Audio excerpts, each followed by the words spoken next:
Hello everyone, welcome to Chemizon Complete Chemistry. In today's video, we are going to solve question 12 of the same JAM 2023 chemistry paper. So this is a reactant that is given and these are the reagents and we have to find out the final product. So this is from a name reaction that is called as Corey-Chaykovsky reaction. Corey-Chaykovsky reaction. So here we will see there is an intermediate formation that is sulfur ylide is what we have to find out. Okay, sulfur ylide is the intermediate that will be formed in this reaction. Okay, now what is sulfur ylide? Sulfur ylide is sulfur having positive charge. It is attached to two other groups. Let's say here in this question both are CH3 groups. And this sulfur is attached to some other group, let's say carbon having a negative charge. So this is what is a sulfur ylide. Okay, this is what we have to form. Now, if you see this reactant, here there are two possibilities. These are also acidic protons, plus sulfur is attached to two methyl groups. Okay, so here also I can form a negative sign. That is, I can abstract that proton, and here also I can abstract this proton as well. So there are two possibilities. So we have to find out which is going to form and which is going to be the stable ylide. Okay, so let us first draw the reactant again. Double bond O, double bond CH, H, sulfur plus C, H, methyl, and this I can write it as CH3. Here we have this another cyclohexane ring. So there are two possibilities. One is I can abstract this proton and I will get a negative charge here, and this negative charge will attack this carbon. So if you see how many membered ring will be formed, 1, 2 and 3 membered ring is formed. Now let us see the other possibility. If I abstract this proton of this methyl, okay, this can also form a sulfur ylide.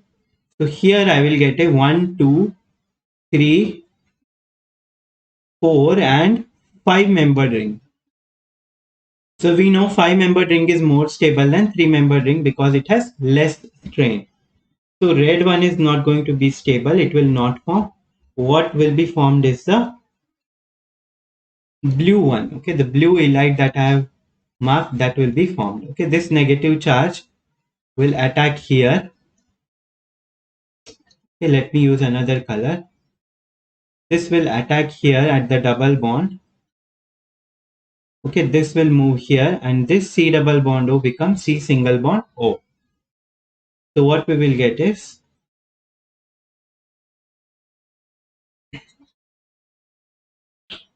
here I have C single bond O. Oxygen has 3 lone pair, negative charge.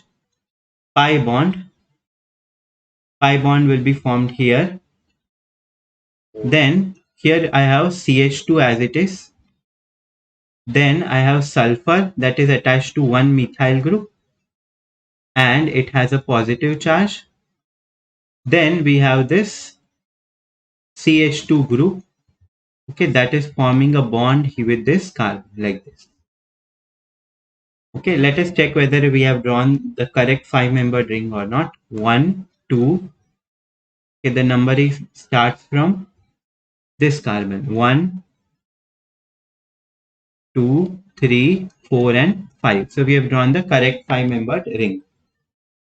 Okay, so now what will happen is, next step is, this oxygen negative charge will come here. We will get our carbonyl back and here we will have a negative charge. Okay, and that negative charge will attack this carbon. We will get a 3-membered ring. 1, 2, 3 and this sulfur will get its electrons. Okay, so what we will get is the next product is 6-membered ring. Here we get C double bond O. Here we have formed a 3-membered ring like this. Okay, 3-membered ring like this. Then what we have is, okay, here this bond is broken. Okay, so here we will have one is CH2. Okay, this CH2 that is attached to sulfur, and sulfur is attached to two methyl groups, and sulfur got its lone pair. Okay, this is the product after first step, that is NaH. What is NH? NH is the strong base. Okay, this is the base that will abstract the proton in the first step. Okay, H minus will attack the CH bond. Okay, this will attack, and that's how we got the negative charge on carbon to form the sulfur halide. Okay, next step is reaction with Raney nickel and H2. So this is called as desulfurization. So what will happen? This CH2 sulfur bond will break. Here we will add hydrogens on both the sides. Okay, so this will break, and final product is, what is the final product? C double bond O, 3-membered ring. And here we have CH2 and H. That means I can write it as CH3. So this is the final product. So which is the correct answer? Correct answer is this one. A 3-membered ring is formed here and a methyl group. So the correct answer is option C. Okay, B is wrong because the 3-membered ring position is different. A is also wrong because again 3-membered ring position is incorrect. Here they have drawn an epoxide ring, that is also incorrect. Okay, so the correct answer is option C. I hope you have understood the solution. Thank you.